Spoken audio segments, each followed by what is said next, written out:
बेटे मैंने वैसे आप सभी को जूस नोट्स को ऑलरेडी दिया हुआ है, नो डाउट मैं लास्ट कुछ क्लासेस से जूस नोट्स को अभी कुछ कर नहीं रहा. This is lecture number 4. तो let me complete firstly introduction, then I will be telling you कि भाई मैंने आपको जो जो भी कुछ बताया है सब कुछ कवर्ड कर दिया है. आई विल भाई मैं जो भी कुछ बता रहा हूँ कॉस्ट के बारे में, classification of cost, I have told in the last lecture about financial accounting, then I have told you about costing, cost accountancy. मैं आपसे ये कहना चाहता हूँ I will be telling you each and everything, मैं सब कुछ बताऊंगा और मैं अपने जूस नोट से भी कवर करूंगा. बस जैसे मैं कहता हूं वैसे करते जाएं. प्लीज जल्दी से आप अपना रजिस्टर क्या निकालें, नोट करना है. बिकॉज इन एमसीक्यूज स्पेसिफिकली अगर आप देखें मल्टीपल चॉइस क्वेश्चंस में आपका नॉलेज और ज्यादा स्पेसिफिक होना चाहिए.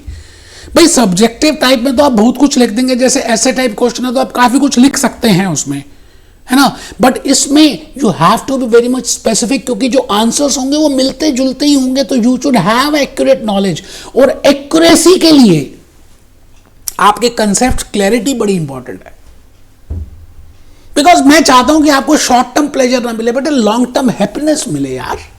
और लॉन्ग टर्म हैप्पीनेस के लिए थोड़ा सा हार्ड वर्क करना पड़ता है. आपको रजिस्टर नोट करना पड़ेगा, आपको डिजिटल नोट्स बनाने पड़ेंगे, बातों को समझना पड़ेगा, और जैसे जैसे मैं कहूं वैसे आपको प्रोसेस लेके जाना है. You have to only refer one, either ग्लैम और वाइले और हॉक और बेकर, कुछ भी एक ही करना है यार, उसी को बार बार करना है. You getting my point. तो आइए जल्दी से हम सब ईमानदारी से बेटे एक बात तो बिल्कुल समझ लेंगे कि आज ग्रेट मॉर्निंग लिख दिया मैंने, great morning lecture number 4, lecture 4, और मैंने लिखा quote of the day, shut the past.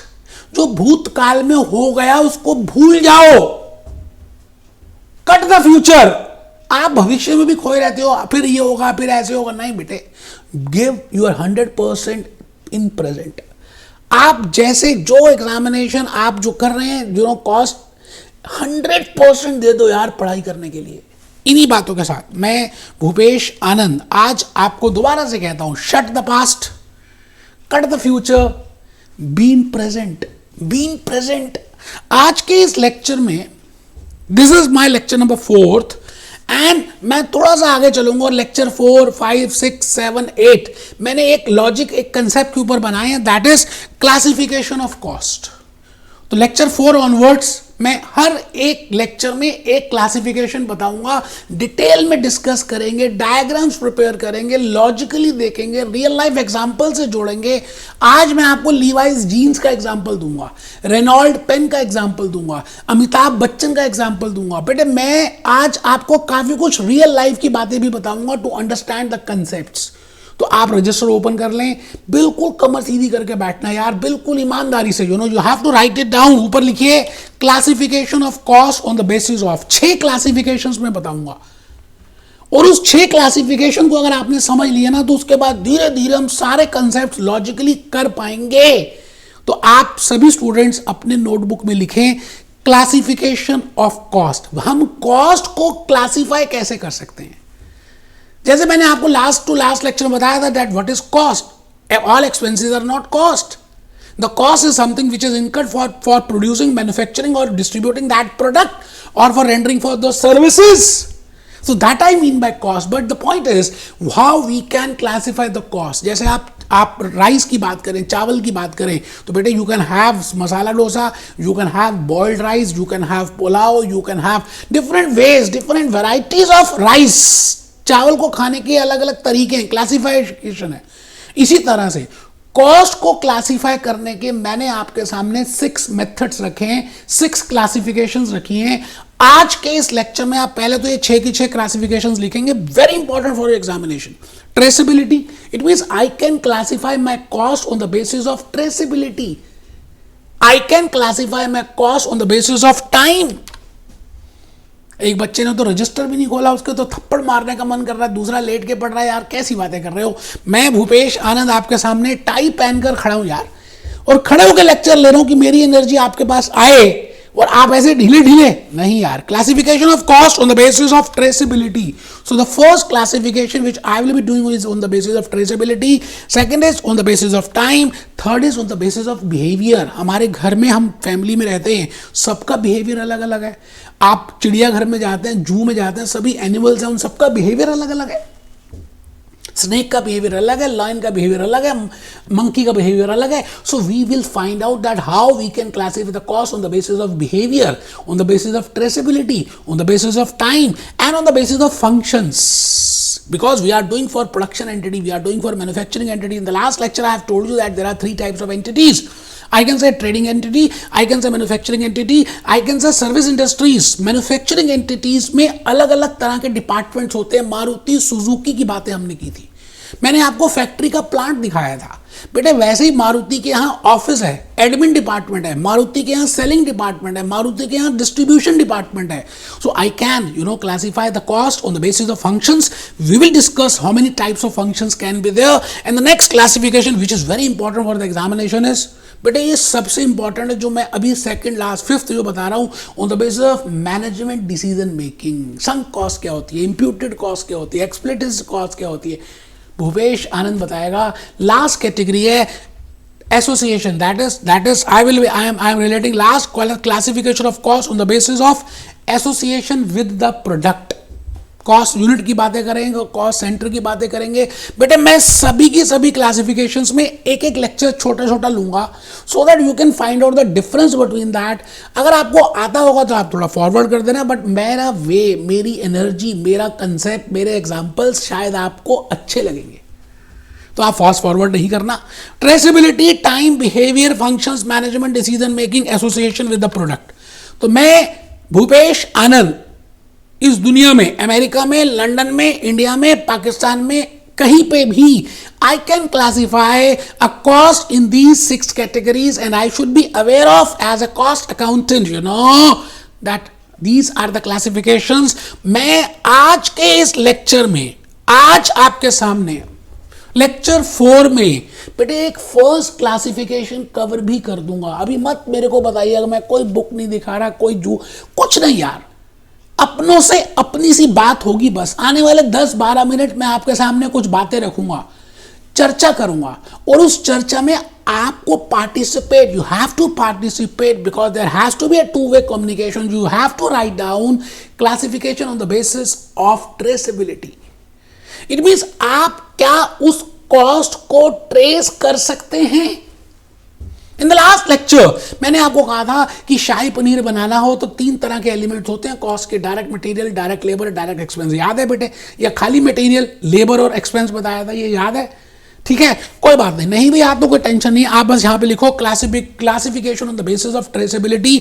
I can broadly divide into 2 parts.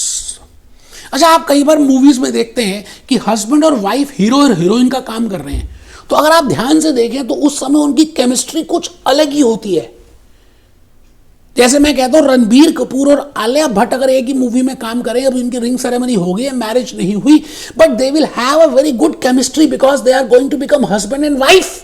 It means they are directly related with each other. But अगर उसी मूवी में मैं आपसे बात करूं कि अब कैटरीना की शादी हो चुकी है ना, रणबीर और कैटरीना अगर एक मूवी में काम करें, तो आपको कहीं ना कहीं उनके बीच में कुछ दिखेगा कि यार फुल केमिस्ट्री नहीं है. It means what I want to say is that there is a 2 types of relationship I can have. One is a direct relationship. जैसे हार्ड वर्क करते हैं तो सक्सेस अचीव होती है, that is a direct relationship. जैसे rainfall ज्यादा होती है तो रेनकोट्स ज्यादा सेल होते हैं, it means a direct relationship. जैसे विंटर्स होती हैं और आइसक्रीम का बिकना कम हो जाता है, it is a indirect relationship. So my point is, what I want to say you here is that when I say classification of cost on the basis of traceability, I can say there are 2 types of cost. One is a direct cost and the second is indirect cost. It means that type of cost which I can directly say, जिसको मैं उठाकर directly कह सकता हूं कि हाँ ये हुई है, इसको हम कहेंगे, हम डायरेक्टली ट्रेस कर सकते हैं, डायरेक्टली रिलेटेड है. जैसे लीवाइज जीन्स की बात करें तो बेटे जीन्स तो आप सब पहनते होंगे.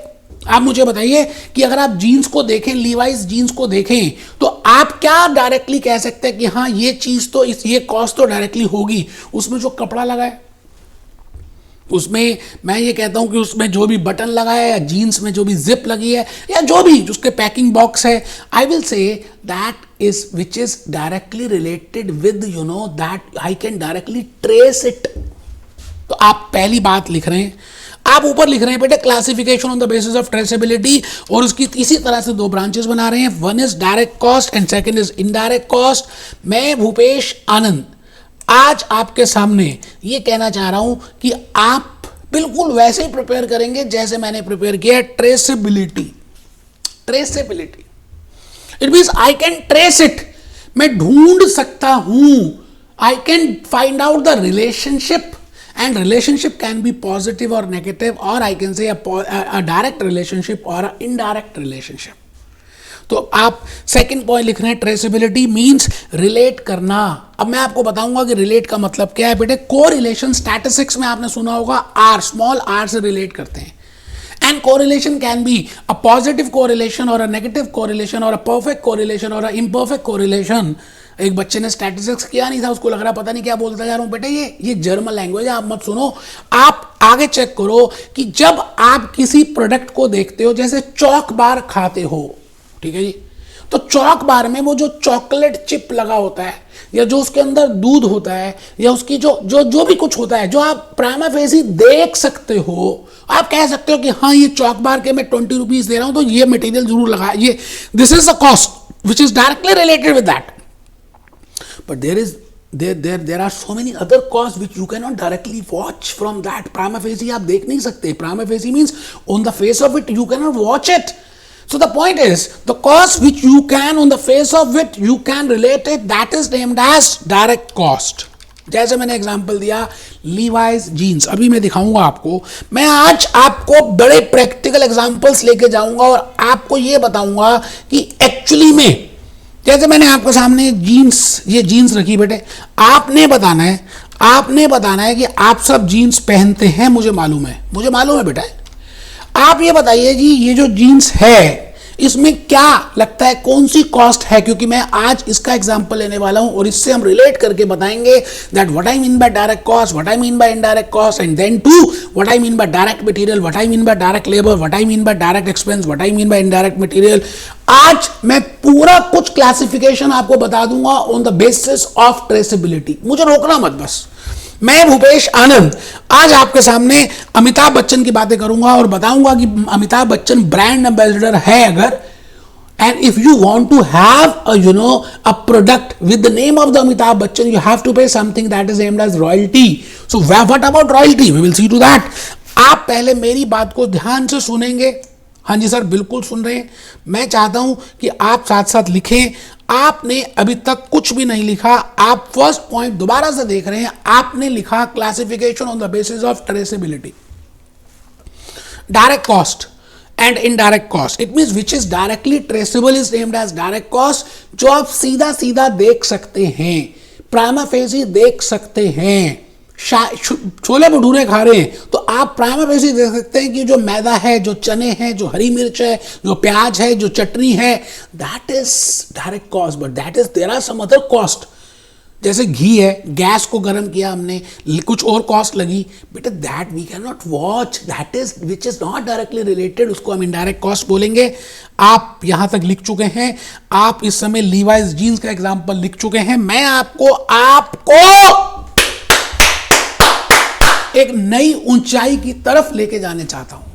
I want to say you that if I want to classify the cost on the basis of direct cost, on the basis of whether it is a direct cost or whether it is a indirect cost, अब बेटे direct हो या indirect हो, जैसे हमने last lecture में discuss किया था that the element of cost can be 3: material, labour and expense. मतलब इस दुनिया में एयर कंडीशनर्स को देखें, रेनॉल्ड पेन को देखें, जीन्स को देखें, बर्गर को देखें, मैकडोनल्ड्स की बातें करें, कोका कोला की बातें करें, मैं तो कहता हूं आप सोचिए ना, सोचना चाहिए यार।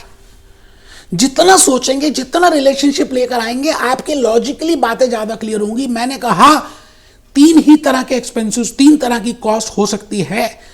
First can be material cost, second can be labor cost, the human efforts which are required, and the third is जो मटेरियल भी नहीं है, जो लेबर भी नहीं है, बट कुछ खर्चा हुआ, telephone bill, electricity bill, rent, depreciation, all that which is not that is expense. So my point is there are 3 elements of cost. ये बात सबको लॉजिकली बात समझ आ गई? ठीक है सर, बहुत बढ़िया. तो आप इस समय पॉइंट नंबर 3 में, नेक्स्ट पॉइंट में लिख रहे हैं, if I see direct cost or an indirect cost, no doubt traceability is a point. Prima facie I can say that this is direct or this is indirect. Air conditioner में देखें तो आप directly कह सकते हैं कि जो उसकी प्लास्टिक की बॉडी है, जो दैट इज अ डायरेक्ट, उसमें जो कंप्रेसर है, उसका जो यूनिट है, दैट इज अ डायरेक्ट, क्योंकि आप डायरेक्टली ट्रेस कर सकते हैं. बट उसमें बड़ी सारी वायर्स लगी हैं, बड़े सारे कटआउट्स लगे हैं, बड़ी सारी गैसेस हैं which you can not directly trace it, उसको हम कहेंगे इनडायरेक्ट. अब चाहे वो डायरेक्ट है या इनडायरेक्ट है, बेटे आपको ये चेक करना है कि क्योंकि there are 3 elements of cost. One is material, second is labor, third is expense. So I can say I will have 6 branches. मेरी 6 branches बन गई. क्या? एक तो मेरा बन गया बेटे direct material, indirect material, direct labour, indirect labour, direct expense, indirect expense. मैं एक एक बात को प्यार से बताऊंगा, आप कहीं से उसके बात कर लेना, आपको ऐसे समझ आएगा बेटे. अगर आने वाले 10-12 मिनट मेरी बात को ध्यान से सुन लिया तो आपको लॉजिकली सब बातें समझ आ जाएंगी. I repeat, I am on the classification on the basis of traceability and I have just told you that there are 2 types of cost. मैंने 2 ही बातें बताई है कि एक डायरेक्ट कॉस्ट होती है और एक इनडायरेक्ट कॉस्ट होती है. चाहे वो डायरेक्ट है तो उसमें भी मटेरियल लेबर एक्सपेंस होगा, चाहे वो इनडायरेक्ट है तो उसमें भी मटेरियल लेबर एक्सपेंस होगा, क्योंकि एलिमेंट ऑफ कॉस्ट 3 ही होते हैं, चौथा एलिमेंट है नहीं. अगर आपको पता तो मुझे बता दीजिए. तो आपके पास 6 ब्रांचेस आ गई. आप इसी तरह से टेबल बना रहे हैं. डायरेक्ट में मटेरियल लेबर एक्सपेंस लिख रहे हैं, मटेरियल में 2 बातें लिख रहे हैं, direct material, indirect material. Labour में भी लिख रहे हैं direct labour, indirect labour. Expenses में भी लिख रहे हैं डायरेक्ट लेबर, इनडायरेक्ट लेबर. आराम से. मैंने कहा जी मुश्किल कुछ है ही नहीं. आप बस मन से ना डर जाते हैं, आपको पता नहीं क्या हो गया, अपने ऊपर कॉन्फिडेंस ही नहीं है. यार डरना किस बात का है? आप जब बचपन में छोटे थे तो आप डरते नहीं थे. साइकिल चलाते समय पेरेंट्स मना करते थे, लेकिन आप खुद करते थे, गिरते थे, डरते नहीं थे. अब आप डर जाते हो जैसे जैसे बड़े होते जा रहे हो. अब बाकी सब कहते हैं करो, आप कहते हो नहीं करूंगा. बेटे नहीं, हिम्मत करनी है. फर्स्ट अटेम्प्ट में आइए. मैंने 4th पॉइंट में जान के एक अलग तरह से ब्रांचेस बनाई. मैंने कहा भाई डायरेक्ट कॉस्ट में एक होती है डायरेक्ट मटेरियल और एक होती है इनडायरेक्ट मटेरियल. बिल्कुल ठीक है. उसके बाद मैंने कहा एक होता है डायरेक्ट लेबर और फिर होता है इनडायरेक्ट लेबर. बिल्कुल ठीक है. और एक होती है डायरेक्ट एक्सपेंस और दूसरा होता है इनडायरेक्ट एक्सपेंस.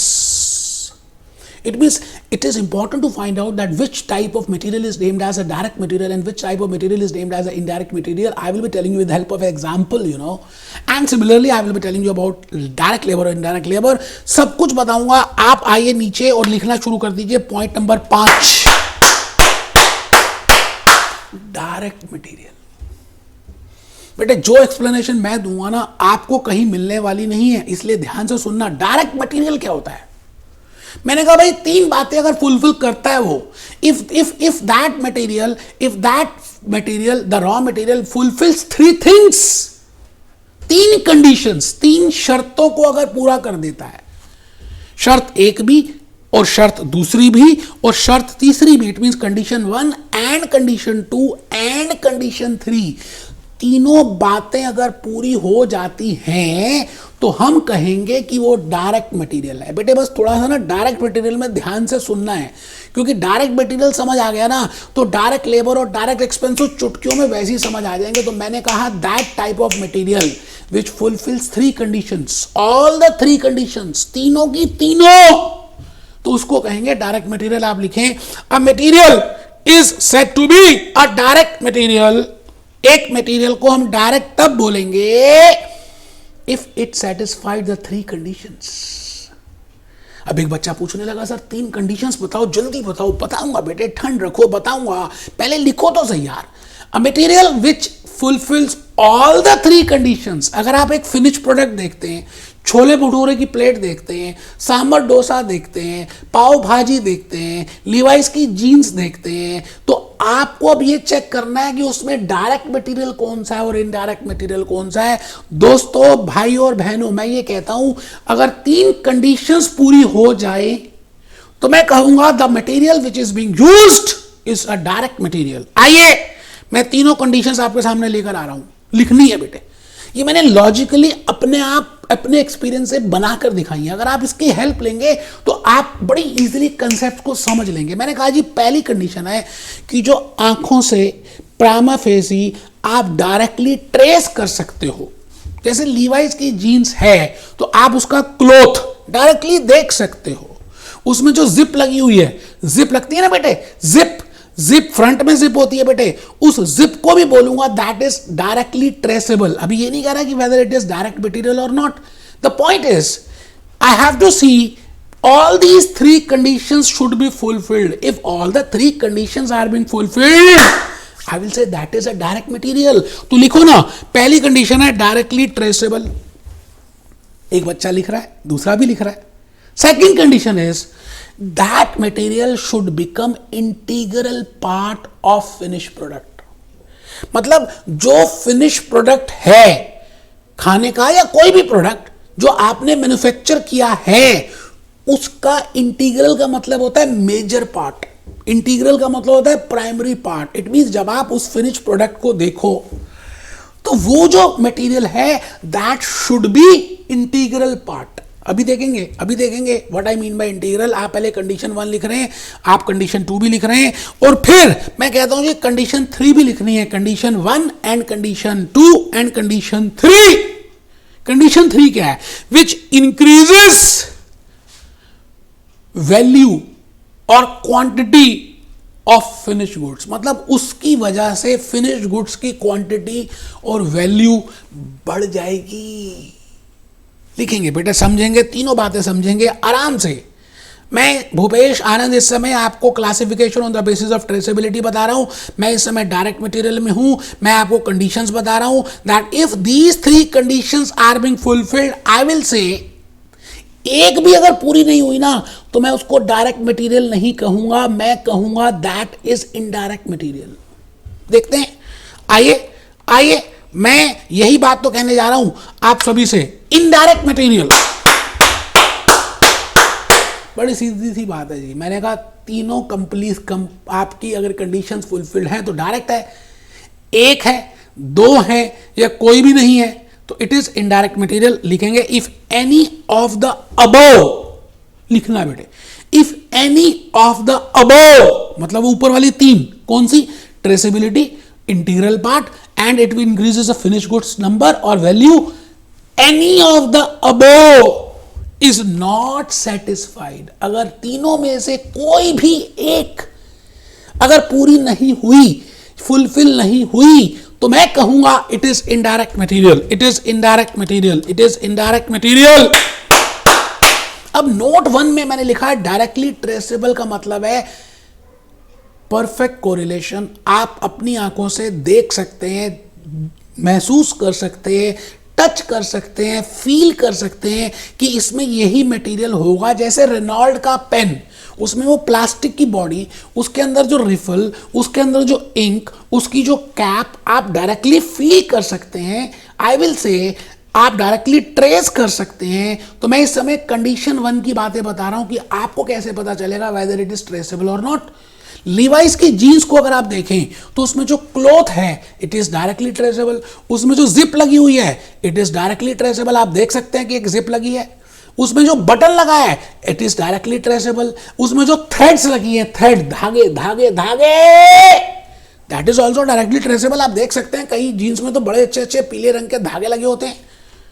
तो पहली कंडीशन में बड़ा सिंपल है, अगर वो डायरेक्टली ट्रेसेबल है और परफेक्टली कोरिलेशन है, मतलब मैं ये कहना चाहता हूं कि जब खर्चा आप करेंगे और खर्चा उठेगा और उठ के वो उसी पे जाकर अटैच हो जाएगा। मतलब जैसे एक जीन्स को बनाने में 2 मीटर का क्लॉथ लगता है, कपड़ा लगता है, तो जब वो कपड़े का खर्चा उठा और उसने कहा जी मैंने इस जीन को बनाने में लगाया और उसी जीन में जाकर उसी एक ही प्रोडक्ट में जाकर अटैच हो गया, चिपक गया, जुड़ गया, तब हम कहते हैं it is directly related with that product.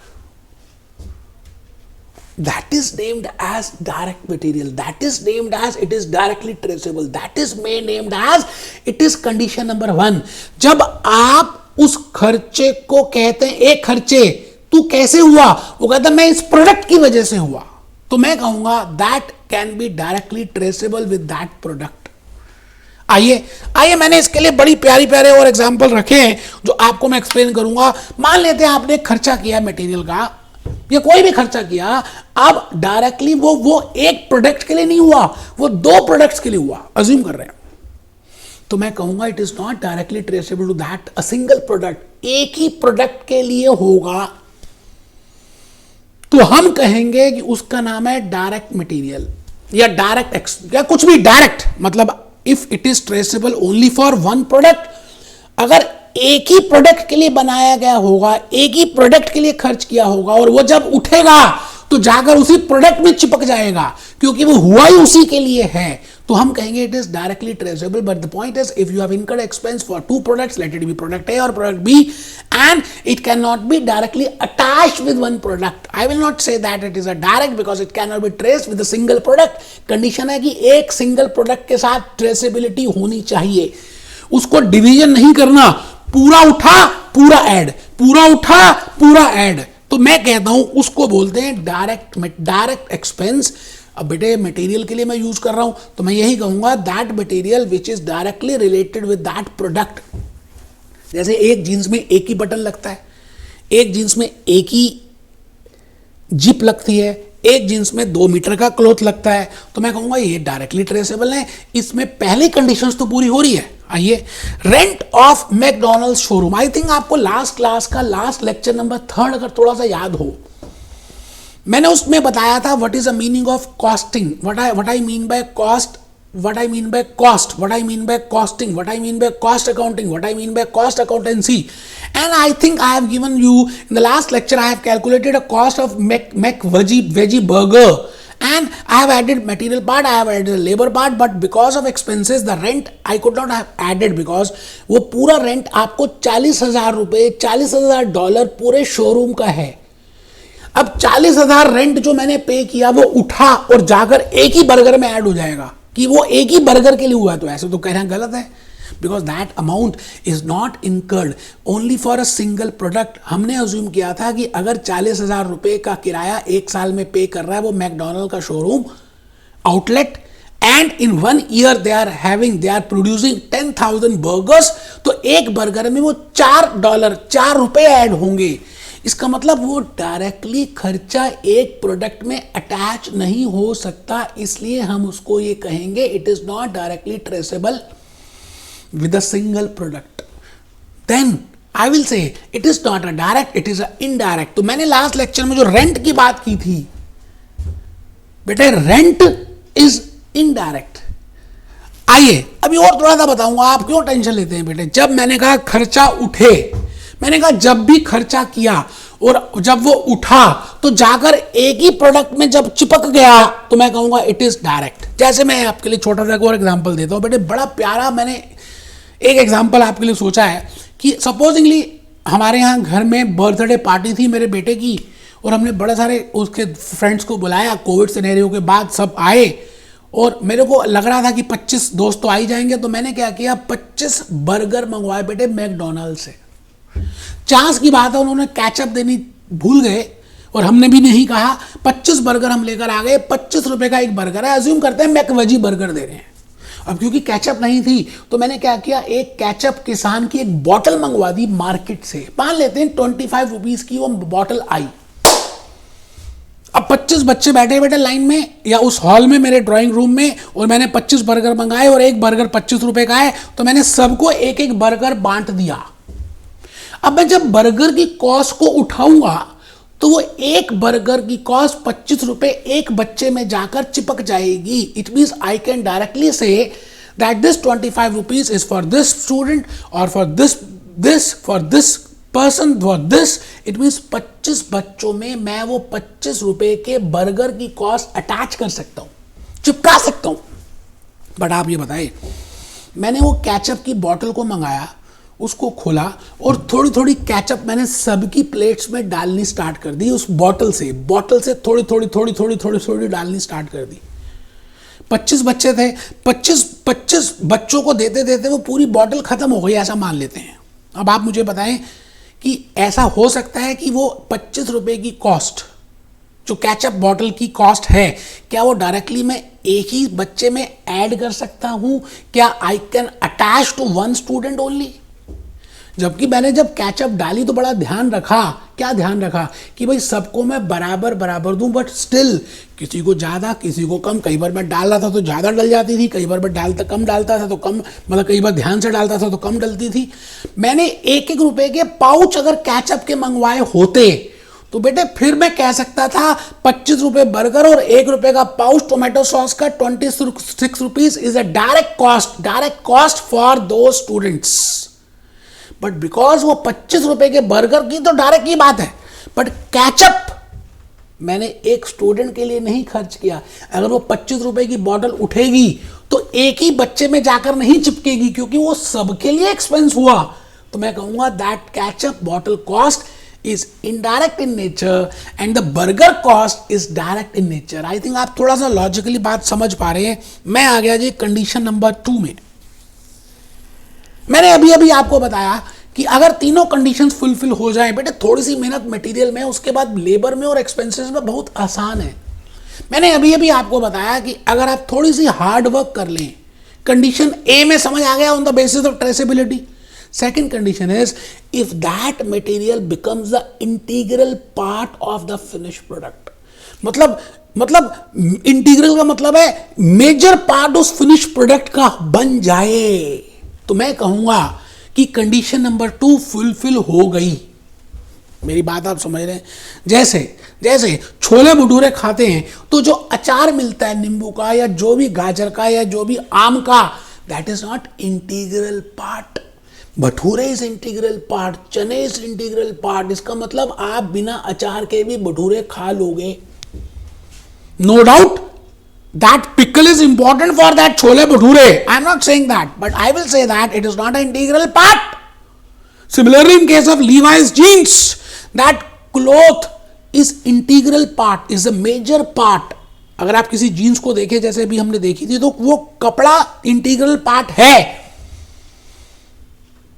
लेकिन वो जो बटन है, एक ही बटन यूज हुआ, बटन चीख चीख के कह रहा है मैं इस जीन्स के लिए हुआ, मैं इस जीन्स के लिए हुआ। हमने कहा ठीक है तू इस जीन्स के लिए हुआ, no doubt you are a directly traceable, but you are not a integral part. क्या आपने कोई जीन्स देखी है जिसमें पूरी जीन्स में बटन ही बटन लगे हो? It means button is not a integral part of that jeans. Cloth is the integral part of jeans. तो मैं अगर आपसे पूछूं कि एक जीन्स को बनाने के 4 तरह के खर्चे हुए, क्या क्या? क्लॉथ लगा, जिप लगी, बटन लगा, थ्रेड लगी, तो आपको अब लॉजिकली सोचना है कि इसमें कौन से ऐसे खर्चे हैं जिसमें तीनों कंडीशंस पूरी हो रही है। आई थिंक आप समझ रहे हैं। आप लिखिए पहले नोट 1, इंटीग्रल पार्ट का मतलब है मेजर पार्ट। आई थिंक आप समझ पा रहे हैं। मैं आ गया जी इंक्रीज्ड वॉल्यूम। नोट 3, कंडीशन 3, जब आप वो मटेरियल ज्यादा लगाएंगे तो आपका वॉल्यूम भी बढ़ जाएगा। ज्यादा अचार डालने से, ज्यादा अचार लाने से क्या ज्यादा भटूरे बन जाएंगे? नहीं। क्या ज्यादा बटन लगाने से क्या ज्यादा जीन्स बन जाएंगी? नहीं। क्या ज्यादा जिप लगाने से क्या ज्यादा जीन्स बन जाएंगी? कोई आपने देखी है कोई ऐसी जीन्स जिसमें 10, 12, 15, 20, 25 जिप्स हो सकती है, बट द पॉइंट इज ऐसा थोड़ी कि 10-15 जीन्स बननी शुरू हो जाएंगी। तो condition number 3, note number 3, increase volume of finished goods means if you increase the material. अगर आप मटेरियल को बढ़ाओगे, जैसे मैंने 2 मीटर की जगह 4 मीटर का कपड़ा दे दिया उस अपने मशीन मैन को, तो बेटे उससे 2 जीन्स बनेंगी। It means if I increase, but अगर मैंने 2 बटन दे दिए, 3 बटन दे दिए, तो वो जीन्स 2 नहीं 3 नहीं बनने वाली, 1 ही बनेगी। जिप मैंने 5 दे दी।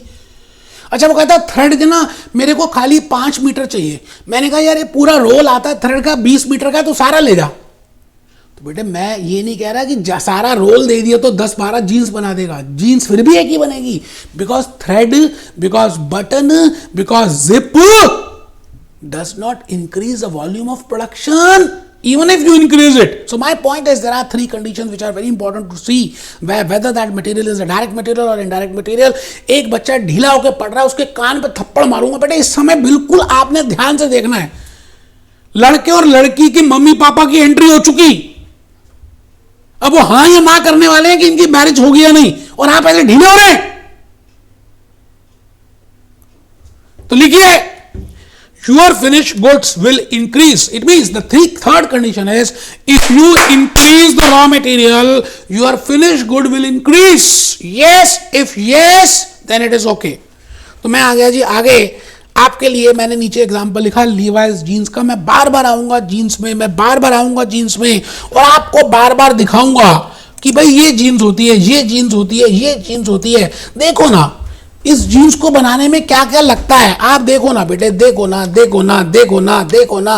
मैं भूपेश आनंद आज इस जीन्स के हेल्प से ही आपके direct material, direct labour, direct expense, indirect material, indirect labour, indirect expense और पहली classification on the basis of traceability explain करने वाला हूं।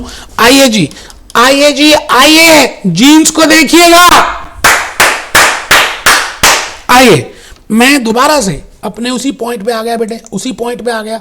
मैंने कहा मान लेते हैं एक जीन्स को बनाने के लिए मान के चल रहे हैं कि क्लॉथ 2 मीटर का लगेगा। अब मैंने 4 मीटर दे दिए तो 2 जीन्स बन सकती है।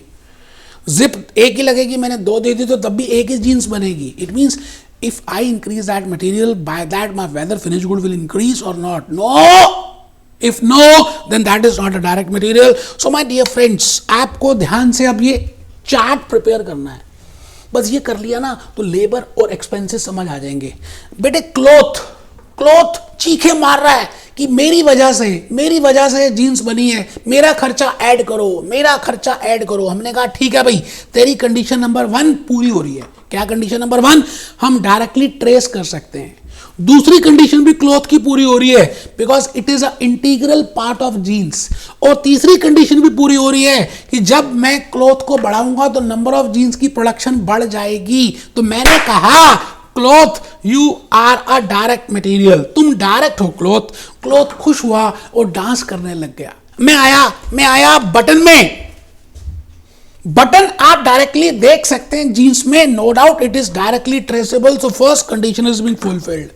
But whether button is the integral part of jeans? No, it is not an integral part of jeans. जैसे मैंने कहा था छोले भटूरे में अचार इंटीग्रल पार्ट नहीं है। तो मैं ये कहूंगा कि second condition is not being fulfilled. If the second condition is not being fulfilled, I will not go to third condition because I have just told you that if all the 3 conditions are being fulfilled then only it is named as a direct material, otherwise it is named as indirect material. और ज्यादा button देकर क्या ज्यादा jeans बनेंगी? नहीं बनेंगी बेटे, नहीं बनेंगी। मैं कहूंगा इसका नाम है इनडायरेक्ट मटेरियल। जिप में आ गए बेटे। आजकल फैशन होगा, बड़ी सारी मैंने देखी है जीन्स जो लड़के लड़कियां पहनते हैं, उसमें बड़ी सारी जिप्स लगी होती है, बट वो जिप खाली शो ही होती है बेटे। मान के चलते हैं कि अभी एक ही जिप का यूज करना है आपने, तो no doubt zip is a traceable. Condition number 1 is being fulfilled, but it is not an integral part of that zine. And it is also because कई में जिप नहीं भी होती तब भी काम चलता है, बटन लगा देते हैं उसमें। And with the help of more number of zips, I cannot produce more number of jeans. So condition number 3 is also not being fulfilled, and there is no need to go for condition number 3. Even if condition number 2 is not being fulfilled, then I can say directly that that material is indirect material. And I am coming to thread. बेटे thread चाहिए थी 10 metre, मैंने 35 metre का role दे दिया। Thread dance कर करके चीखे मार रही है, मैं भी खर्चा हूं, मैं भी खर्चा हूं, मैं भी खर्चा हूं। मैंने कहा हाँ है खर्चा, बट क्या वो एक ही यूनिट में जाकर, एक ही जीन्स में जाकर अटैच होगा? नहीं, वो डायरेक्टली ट्रेसेबल नहीं है, क्योंकि वो एक जीन्स के लिए नहीं, 3-4 जीन्स में वही एक रोल लगेगा। तो ये तो पहली कंडीशन भी फुलफिल नहीं कर रहा थ्रेड। जिप शोर मचा रहा है, मैं खर्चा हूं। हमने कहा हाँ ठीक है तू खर्चा है। जिप उठी और जाकर एक जीन में जाकर ऐड हो गई। हमने कहा ठीक है, तू फर्स्ट कंडीशन फुलफिल कर रही है because you are directly traceable. Button रो रहा है, कहता है मैं भी तो खर्चा हूं, मैं भी तो खर्चा हूं, मैं भी तो खर्चा हूं। हमने कहा है खर्चा, वो उठा जाकर एक जीन्स में चिपक गया बेटे, because it is directly traceable. But condition 2, condition 3 are not being fulfilled in case of zip and buttons. So I will say that in case of jeans, that cloth is a direct material but other parts are indirect material. I think आपको इस 2-3 example से मोटा मोटी बात समझ आ चुकी है। आइए जी आगे चले। मैं भूपेश आनंद आज आपको एक गाना दिखाने वाला हूं, वीर ज़ारा का। बड़ा प्यारा सा गाना जी, मुझे बहुत अच्छा लगता है। मैंने कहा चलो वो मूवी में मुझे अच्छा लगता है बेटे, इसलिए मैंने वो दिखाने की कोशिश की। इसमें ये बताया गया है कि एक प्रीति जिंटा होती है, एक शाहरुख खान होता है। वो पाकिस्तान में क्या होता है वो मूवी आपने देखी होगी, लेकिन इसका म्यूजिक देखिएगा,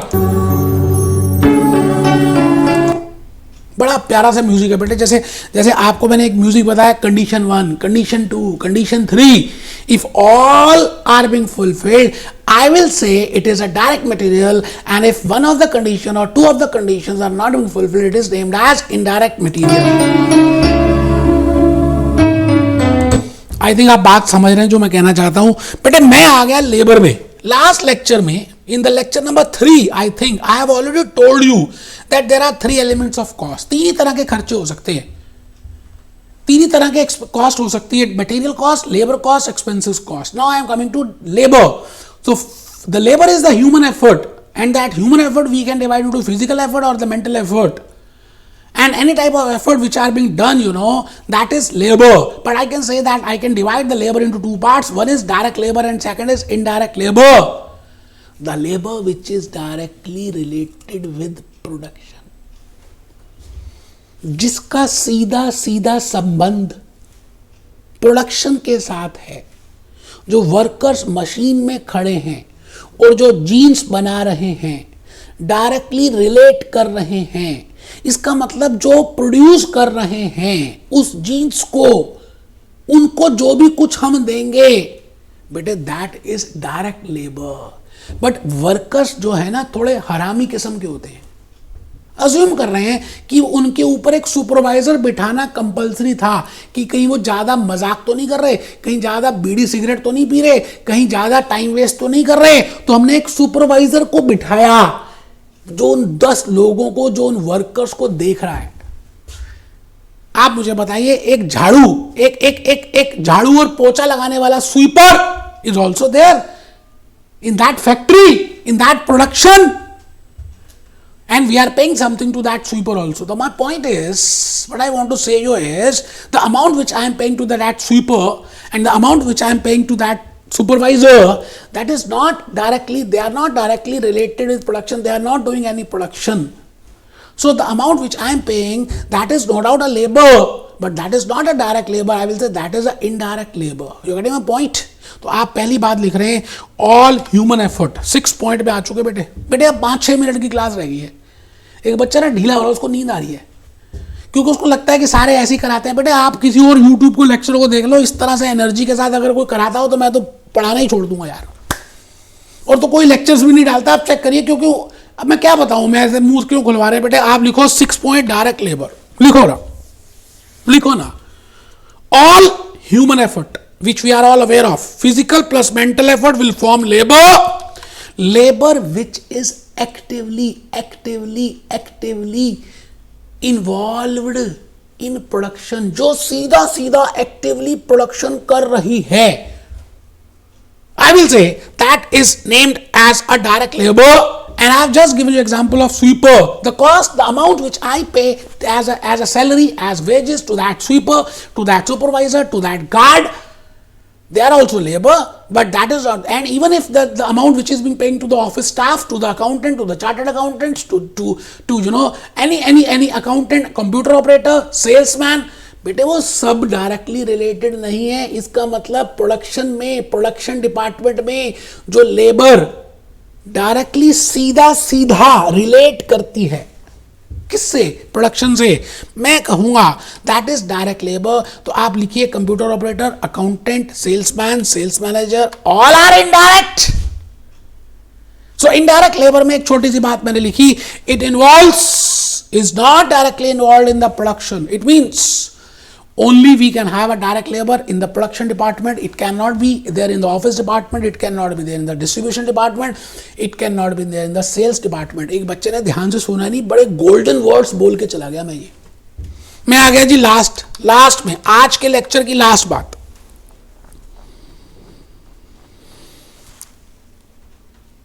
एक्सपेंस. पहली बात तो हमें पता होना चाहिए कि एक्सपेंसेस क्या है. मैंने कहा जो मटेरियल नहीं है, जो लेबर नहीं है, जिसका कोई नहीं है यारो, उसका तो खुदा है यारो, उसको हम कहते हैं एक्सपेंस है. भाई तू एक्सपेंस है. It means the electricity bill which I have told you in the last lecture, the telephone bill, the rent of that factory, in case of McDonald's also I have discussed for that. It means पहले हम पूछेंगे क्या तू material है, वो कहता नहीं हूं. मैं पूछूंगा क्या आप लेबर हो, वो कहता नहीं हूं. मैंने कहा फिर ठीक है आप साइड में हो जाओ, ये एक्सपेंस होगा. Expense again can be of two types. बेटे अमिताभ बच्चन आने वाला है, ध्यान से मेरी बात को सुनना. मैं इस समय शाहरुख खान, अमिताभ बच्चन और एक जीन्स, लिवाइस जीन्स के एग्जांपल से बताऊंगा what I mean by direct expense and what I mean by indirect expense. ध्यान से सुनते रहना, आने वाले 5-6 मिनट बड़े प्रीशियस हैं. डायरेक्ट एक्सपेंस में मैंने कहा देखो, डायरेक्ट मटेरियल में थोड़ा सा टाइम लगा क्योंकि उसमें 3 कंडीशंस थी. डायरेक्ट लेबर में तो मैंने कहा कुछ है ही नहीं, पहली कंडीशन से ही पता चल जाएगा कि वो डायरेक्ट लेबर है या इनडायरेक्ट लेबर है. कंडीशन 2, कंडीशन 3 करने की कोई जरूरत नहीं है. इसका मतलब इंटीग्रल पार्ट है या नहीं उसको नहीं देखना. इसका मतलब if we increases the material then the finish product will increase, उसको भी नहीं देखना. पहली बात को देखना है, फर्स्ट कंडीशन को देखना है, that whether it is directly traceable. Labour में भी आपने यही किया, एक्सपेंसेस में भी मैं यही कह रहा हूं कि जब आप उस प्रोडक्ट को देखते हैं तो क्या आप उस एक्सपेंस में डायरेक्टली ट्रेसेबिलिटी देखते हैं. जैसे आपने इलेक्ट्रिसिटी का एक्सपेंस किया इन दैट फैक्ट्री, क्या इलेक्ट्रिसिटी उठेगी और डायरेक्टली एक ही जीन्स में जाकर अटैच हो जाएगी कि मैं इसी के लिए इनकर हुई हूं? नहीं, that can not be directly traceable to that particular one jeans.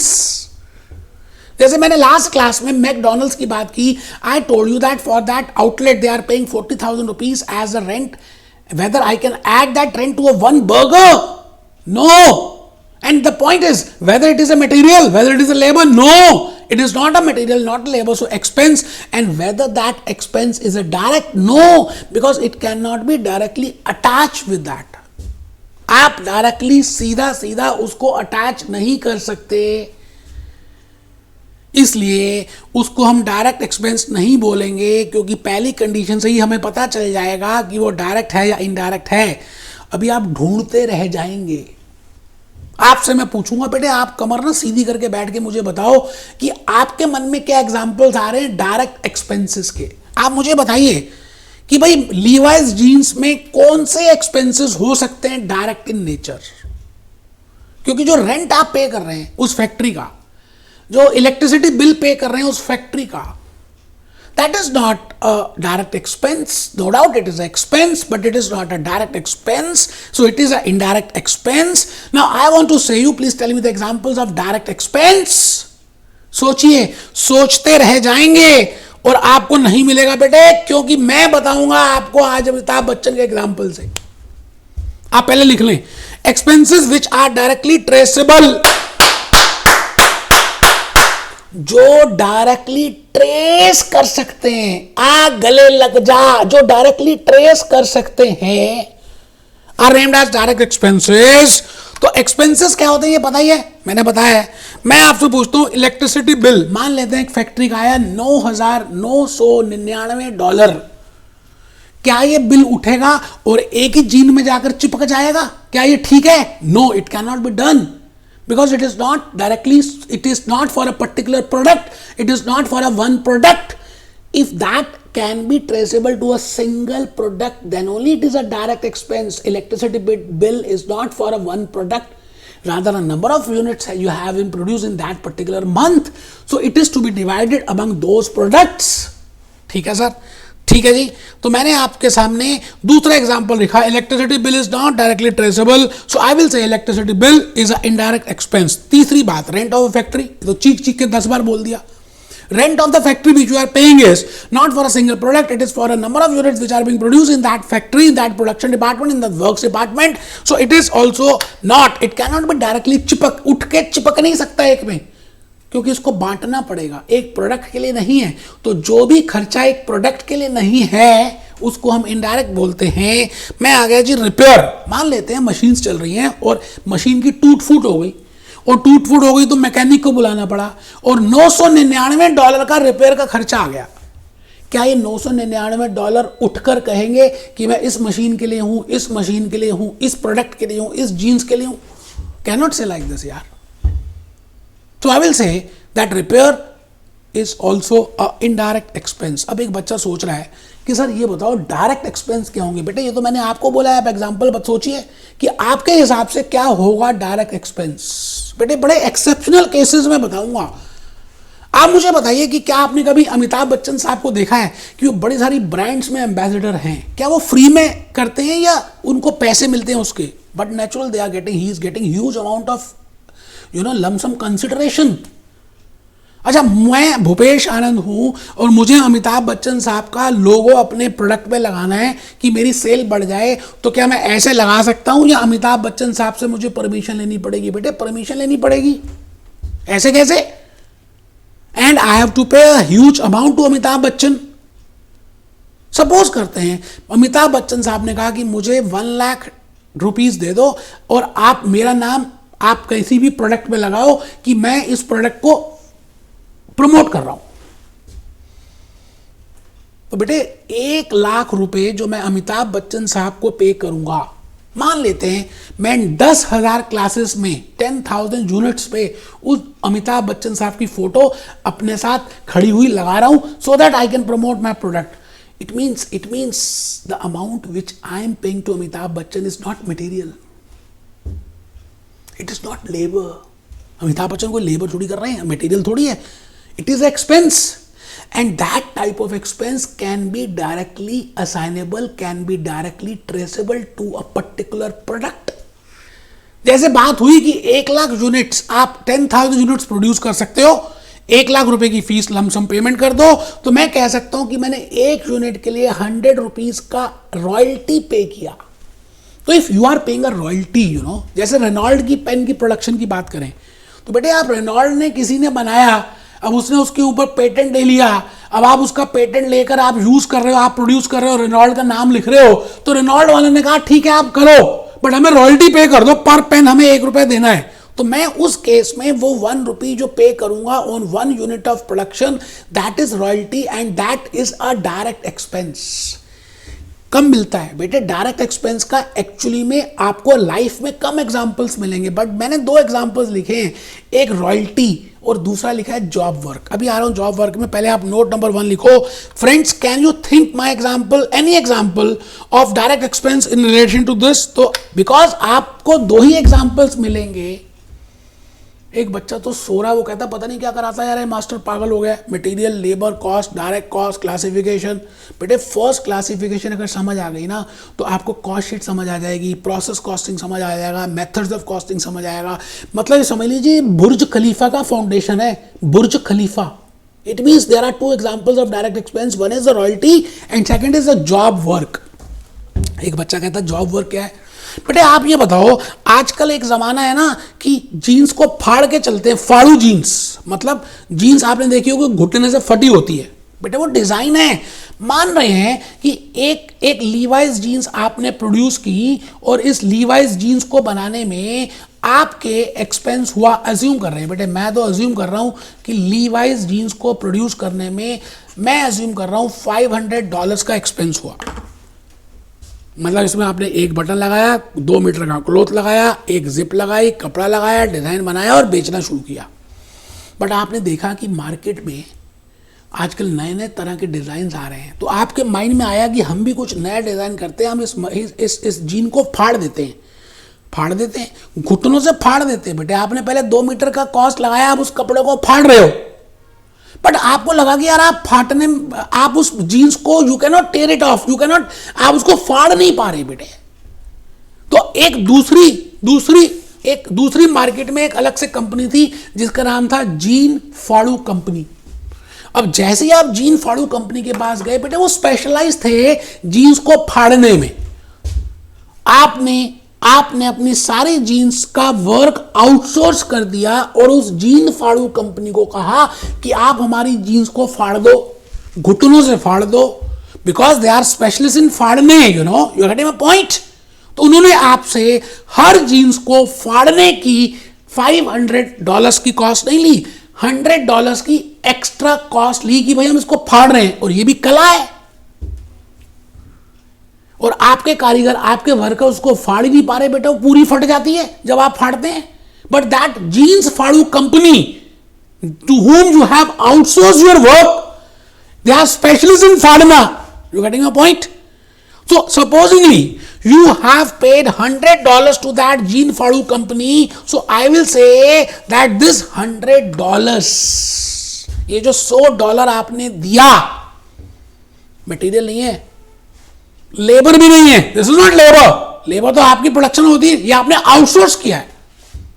I will say this is a expense and this is for a particular job, आपने जो आउटसोर्स किया है, that is a direct expense. बेटे अगर आप ढूंढेंगे ना तो 2 एग्जाम्पल्स ही मिलने वाले हैं, एक रॉयल्टी का एग्जाम्पल बताया और एक जॉब वर्क का एग्जाम्पल बताया। आपको लॉजिकली मुझे लगता है बात समझ आ गई है, मैं कुछ आगे चल पड़ा, बस लास्ट है जी, 1 मिनट की बात रहेगी।